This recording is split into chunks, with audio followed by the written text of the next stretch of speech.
Hey everybody, welcome to the Nerd Marketing Podcast. It's summer in New York. It's like 90 degrees, which is a great time to, talk about Q3 and Q4. Things you could do now to get a leg up on your competition and prepare for Black Friday, and also nail back to school, which is sort of this like cool little holiday at the end of the summer that allows you to pre-game Black Friday in a number of ways. So don't want to miss it. The Nerd Marketing Podcast coming at you from New York City where it's 90 degrees. Hey, Drew. Hey, Mike. Happy summer. It's June here. Kids are off of school. Kids are one kid is off school. The other kid is still in school and hating it that she's still in school for another month. Yeah. New York goes a little later. San Diego's out a little earlier. So my kids have been off and getting ready to head out to camp for a month. That's awesome. And you've got a lot of travel planned or some travel planned this summer? A little bit. Going to Japan in July. That's our one major trip. That's awesome. Well, have you thought any about Black Friday? I was going to say, it is June. So top of mind for all marketers right now is Black Friday. Yeah, it's it's one of those things that like typically I used to start thinking about it. I mean, this is totally dating myself, but back in the day, I'd start thinking about it in like late September. And I mean that you've seen the date kind of get earlier and earlier when people need to start preparing for it. I mean, in those days, I was running a dropship business, so it wasn't about taking inventory, but certainly if you've got inventory, I think you're thinking about it now. You're thinking about what to put on promotion and when. Everybody's always says, I need to start thinking about Black Friday over the summer. Whether you actually do that or not is maybe a question, but I think the biggest mistake that we see with brands using Postpilot in particular is they wait until Black Friday period to actually test different new channels or new strategies. And if you're not, you might not have to think about your Black Friday promotion right now in June, but what you need to be doing right now is doing the experimentation to get some validation around what strategies, what channels, what messaging, what products, things like that are driving the best response so that you have all this data heading into Q4 and then can scale the hell out of it in Q4. Yeah, I think Q4 is the worst time to test because everything's expensive. You've got tons of competition. Everybody's bidding up, the ad prices in every platform. There's a lot of competition in the inbox, right? That's not the time to test. The summer is the time to test. The next retail holiday is, we've got the 4th of July and we've got back to school. Like use these two periods to test campaigns that I think ultimately you want to double and triple down on in Q4. Yeah, you're absolutely right. And that raises the other point about not testing in Q4, because a test sort of by definition is very conservative. You are going to do a small budget and get some data points. But the problem with doing that in Q4 and specifically around Black Friday is you run out of time to scale the winners. Like by the time you understand what worked, Black Friday's over and you just left a ton of money on the table because you didn't scale when you had the best opportunity to, because you didn't have the data that you could have gotten way ahead of time. I think Black Friday is unique for two reasons. First, most brands get an incredible surge in traffic, right?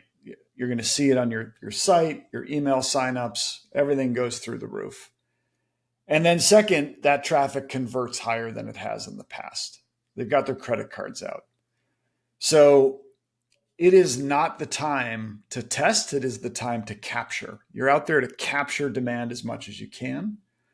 It's not a brand building time. It's a demand capture time. And you want all your channels cranking, and you want to make some strategic bets that really can make or break your year. Totally agree.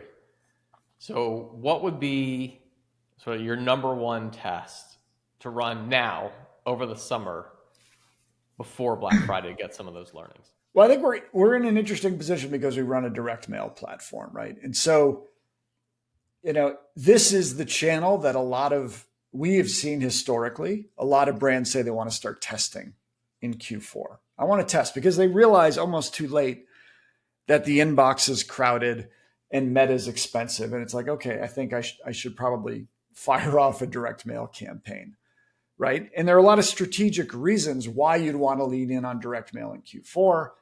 The price of postage is capped. That's probably the biggest reason, right? It's like what it costs you now in the summer to acquire a customer and to bring that customer back to purchase might essentially be the same as what it costs in November.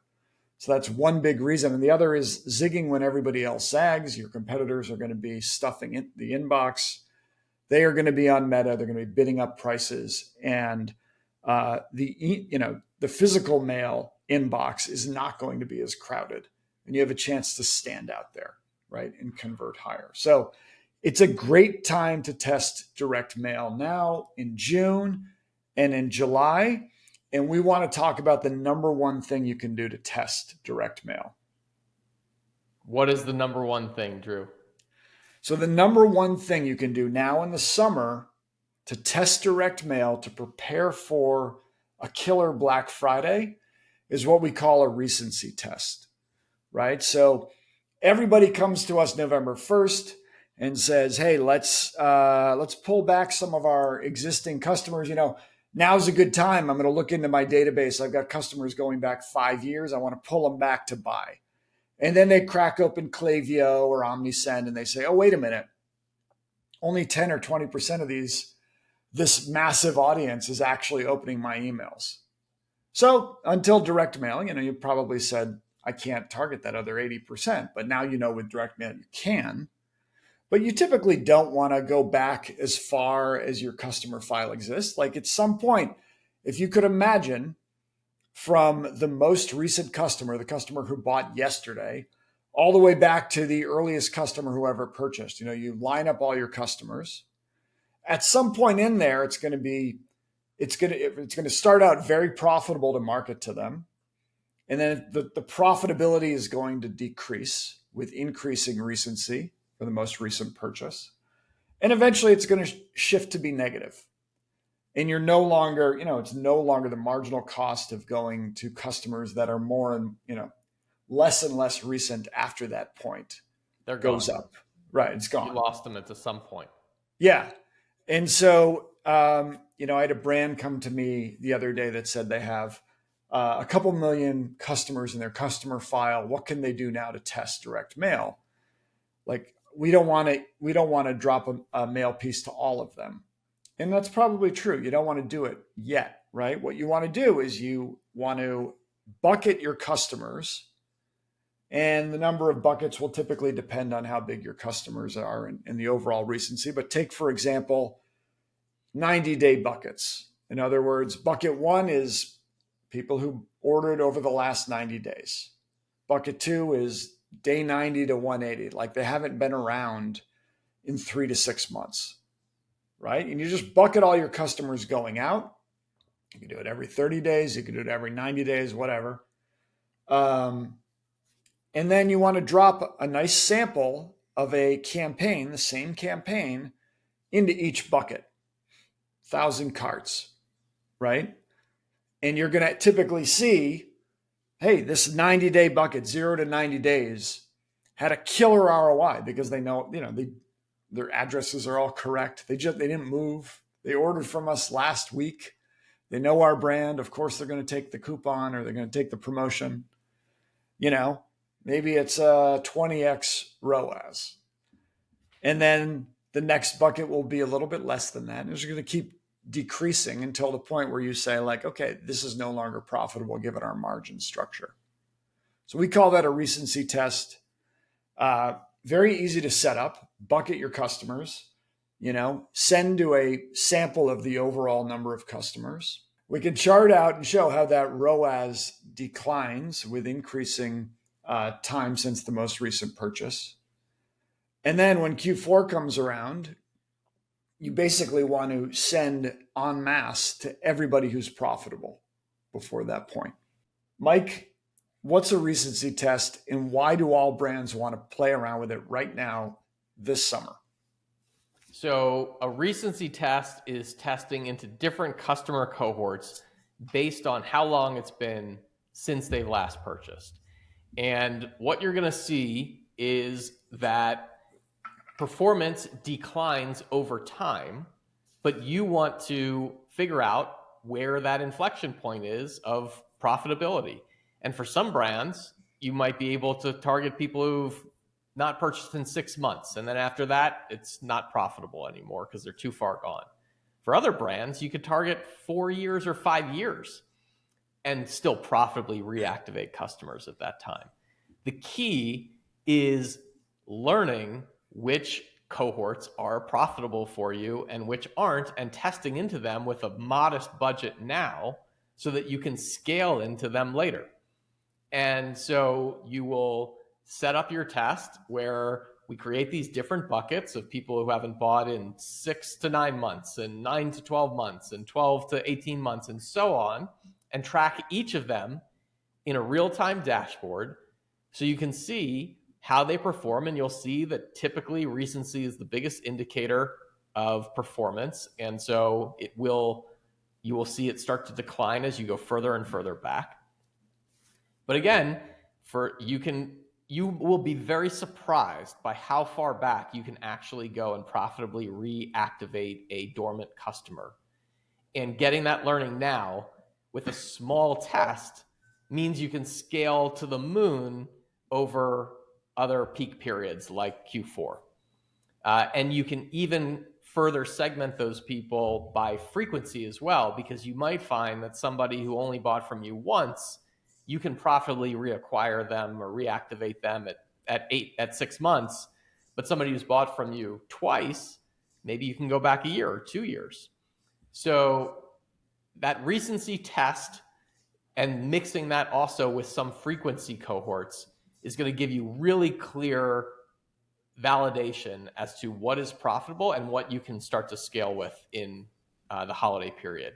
And you can also apply the same thing to some of your leads, your prospects, people who've signed up for your email list but still never bought from you, and apply the same strategy where you look at people who've signed up for your email list 30 days ago and still not bought from you, 60 days ago and still not bought from you, 90 days and still not bought from you.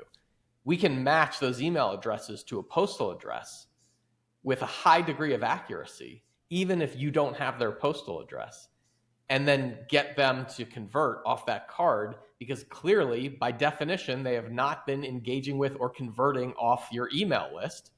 So there's a ton of low-hanging fruit there as well. And you apply the same strategy. Just test into these different cohorts now, learn what works, and then scale them once you've validated that. So, Mike, you can do essentially two kinds of RFM bucketing. RFM, recency and frequency, off of transactional data, off of the order table, and you can do it off of subscriber data and the subscription date, treating that as a transaction. Exactly. But the reason we want to do these recency tests, one comes to mind. This was an 8 or 9 figure brand on Postpilot that did one, I want to say going back 5 years. And it shows literally what you would expect with the ROAS off the charts for the most recent cohort, going all the way to the point where it was ultimately negative. Because it's pretty compelling. You're going to have a report like that. Armed with that, why do you want to do this? This isn't just an intellectual exercise. You do that because that's an insight on your customer data that no one else has. Now, as a marketer, you know who you can market to, who's going to respond to your promotion going into Black Friday and who isn't.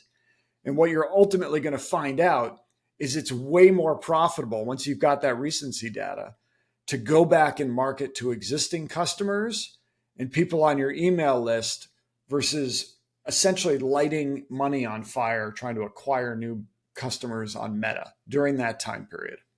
So be a smart marketer, run a recency test this month. We can do one for you at Postpilot. It's easy. It's designed to minimize your testing budget and maximize your learnings. So yeah, DM us and we'll tell you more about how to set up a recency test. Another thing we're talking about a lot around the office is back to school. I know it's only June. The kids the kids don't like hearing me talk about back to school because it depresses them. But fact is, if you're a marketer and you are somewhat related to selling into families, now's the time you want to be thinking about back to school. It's the next big retail holiday for you. Absolutely. You want to be launching, you want to be thinking about strategies and working on that creative now. So you launch it sort of late July, mid to late July, give people time to act on it. Right. So we were putting together, from running back to school campaigns for the last 4 or 5 years, we've got 4 tips, I think, that, marketers need to be thinking about right now in June to help them nail their back to school season. And Mike, the first one I think is a targeting tip. There's a lot of things you can do with direct mail targeting that will help a brand that is trying to, nail their back to school campaigns. And could you tell us a little bit about targeting? Yeah. So we have, as we've talked about many times, thousands of data points on hundreds of millions of consumers in our proprietary data set. And a lot of those attributes are things around parents, how old the children they have in the household, how old those children are, the gender of those children, the types of products they buy. They're an organic food shopper who visits Target twice a month and has 2 kids under the age of 5 and, buys, luxury apparel. So we have all of that data and we can get really, really targeted with your acquisition campaigns if you're selling into that market of parents or children. So if you're not testing into this, again, like the data that we have on these types of audiences is really, really powerful. Definitely makes sense to test into that. Awesome. I think the second tip is around format. So back to school to me is typically like, it's not really announcing a lot of the stuff that you already sell. A lot of it, especially in apparel, is about a new collection. It's about launching something into the fall. And so we find that these smaller format cards, maybe the 4x6, are not as good for back to school as something a little larger. I've got a 6x9 here from Bombas.